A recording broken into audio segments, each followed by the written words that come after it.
A fratura de punho é a primeira fratura que acontece nas mulheres, porque a mulher ainda tem, na idade que isso acontece, que é por volta dos 60 anos de idade, ela ainda tem a habilidade de botar a mão na frente na hora de cair. E naquela bota a mão na frente, ela quebra o punho, se ela tiver osteoporose. Vamos lembrar que um osso saudável não fratura com uma queda da própria altura. Alguém que caiu da própria altura e fraturou, pode procurar que você vai achar. Muito bem. Mas a fratura de punho é só a primeira que acontece. No homem já é mais difícil acontecer fratura de punho, só em idade mais avançada. E a primeira fratura que acontece no homem, invariavelmente, é a fratura de vértebra. E nós estamos muito acostumados a pensar na questão técnica da fratura, na dor que o paciente sente, mas um belo dia a dor da fratura vertebral vai embora, 4 meses depois, 3 meses depois. Mas ficam as sequelas. E a gente não sabe como é que o paciente se sente com tudo isso, depois de tudo isso. E a gente vai descobrir isso agora. Candinho, vem cá comigo. Vai deixar a bolsa aí. Geraldo toma conta para você. Eu quero da coluna. Muito bem. Esse sujeito aqui tem lá seus 60 e poucos anos. 60 e muitos anos ele fez uma fratura vertebral. E ele ficou com aquela cifosezinha, uma sequela modesta de uma fratura vertebral, uma cifose, né? Muito bem, uma cifosezinha. Dá uma andadinha aqui, Cândido, igual você anda na rua. Bengala ainda não, ele tem só uma fratura vertebral, não precisa de bengala. Muito bem, anda igual você anda na rua, andando igual um macaco aqui. Qual é a sensação que você tem de andar assim? Uma delícia, se eu achar um cheirinho, melhor ainda. Não, é ruim, né? Muito ruim. Muito ruim. Muito bem, ele está envelhecendo, então o que ele tem também? Uma artrosezinha de joelho para ele, né? Senta aí um pouquinho. Tá bom para você, amor? Tá, né? Muito bem. Você vê, o cara que já tem essa postura, quer dizer, a osteoporose está comendo solta. Então ele fez, como acontece em média de 6 meses a 1 ano depois de uma fratura vertebral, o que ele fez? Uma outra fratura vertebral. E aí, essa cifose já aumentou um pouquinho mais. Muito bem. A coisa veio. Tá bom aí, né? Tá bom. Bom, passou um tempo com esse equilíbrio todo, ele no mínimo tomou uma queda e conseguiu uma fratura, não vamos pegar nada grave não, uma fratura de colo de úmero. E aí o caminho natural dele qual vai ser? Uma fratura de fêmur. Querendo ou não querendo, a fratura de fêmur. E ele, como é meu amigo, ele ficou entre os 70% que não morreram no primeiro ano. Ele sobreviveu. Mas a gente sabe que, né, fratura de quadril, por mais que você opere direitinho, às vezes fica um encurtamentozinho, fica aquela perna inchada, e aí ele começa a andar. Vamos aqui, sobe aqui que você vai tomar um café. Isso que a gente não botou a catarata, porque nessa altura do campeonato o cara tem catarata também. Então ele também não enxerga direito. Já tá fazendo vertebral porque é irreversível. Já tá ficando aleijado, já não é coluna do cara também. Candinho, tua sensação nisso tudo por enquanto?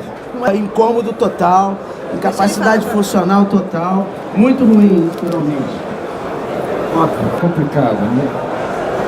Bom, você já tomou café, foi tudo muito bom, tudo muito bem, agora você pode descer. Enquanto ele desce, a gente torce para ele não cair da escada. Uma salva de aplausos aqui pro nosso amigo aqui.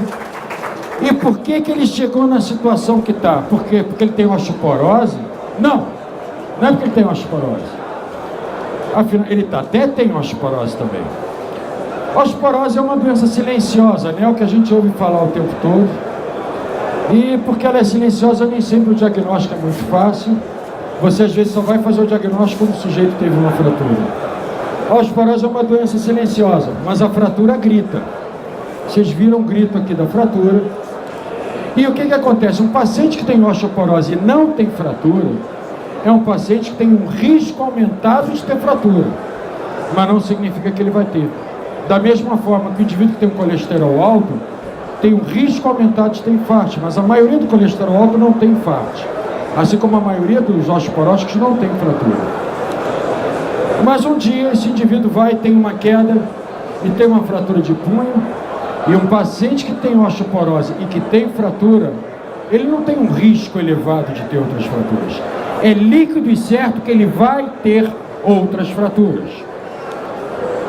E aí começa a acontecer exatamente o que vocês viram aí. Uma fratura vertebral, uma outra fratura vertebral. É o que todos nós conhecemos como a cascata fraturária, que não só uma fratura aumenta o risco de uma outra fratura, como ela gera outras fraturas. E o grande segredo, o nosso grande medo é a fratura do quadril, e é aqui que a gente tem que intervir, depois de uma fratura por fragilidade óssea. 50% dos pacientes que tiveram fratura do quadril tiveram uma fratura por fragilidade antes. Ou seja, não precisa, em 50% dos casos, não precisa ter bola de cristal para adivinhar que o sujeito vai ter uma fratura de quadril. A natureza já mandou o aviso. E quando é que essa fratura acontece? Quando é que você tem que começar a tratar? Você tem que tratar logo, porque 65% das refraturas ocorreram nos 2 primeiros anos, sendo que a maioria delas no primeiro ano. Então você tem um tempo hábil para começar a tratar, não pode esperar tanto tempo assim. O tratamento de um paciente depois que ele teve uma fratura, estatisticamente diminuiu de 50% a 70% das refraturas que viriam se não tivesse tratamento. Em função disso, foi lançado pela International Osteoporosis Foundation, que no Brasil tem o apoio da CRV, uma campanha chamada Capture the Fracture, que visa conscientizar os médicos de uma forma geral, o público, os ortopedistas em especial, da necessidade de tratar o paciente para que ele não tenha a próxima fratura. Aí, peraí, tem alguma coisa errada, não tem não? Todos nós somos ortopedistas, a gente paga as nossas contas tratando de fratura. Então, porra, como é que eu vou dizer para você, porra, vem cá, não vai, evita a fratura?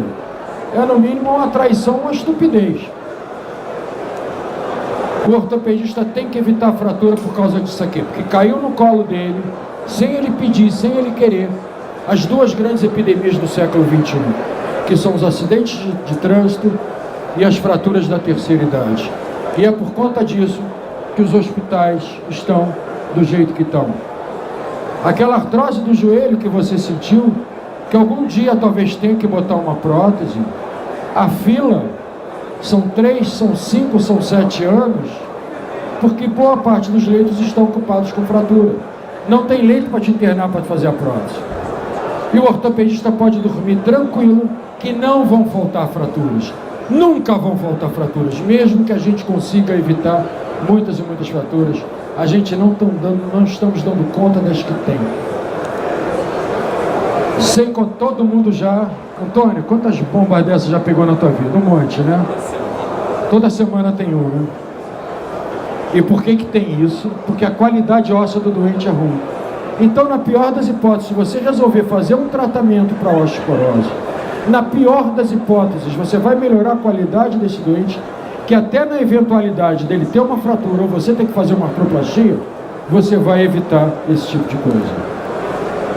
O ranelato de estrôncio, o prótese, é um grande aliado para o ortopedista em diversos planos em relação à osteoporose em si, com uma redução de fraturas vertebrais de 35%, de não vertebrais de 38%, e exatamente no que nos toca, no que a gente estava falando, mostra uma efetividade muito grande na redução de fraturas subsequentes, principalmente depois de uma fratura vertebral. Trabalhos publicados mostram que o ranelato de estrôncio tem uma ação positiva na osteointegração do implante. Usando o nosso termo, o implante, o parafuso pega melhor. O implante pega melhor. Aqui, essas 2 figuras, porque esse laser point não funciona nessa televisão.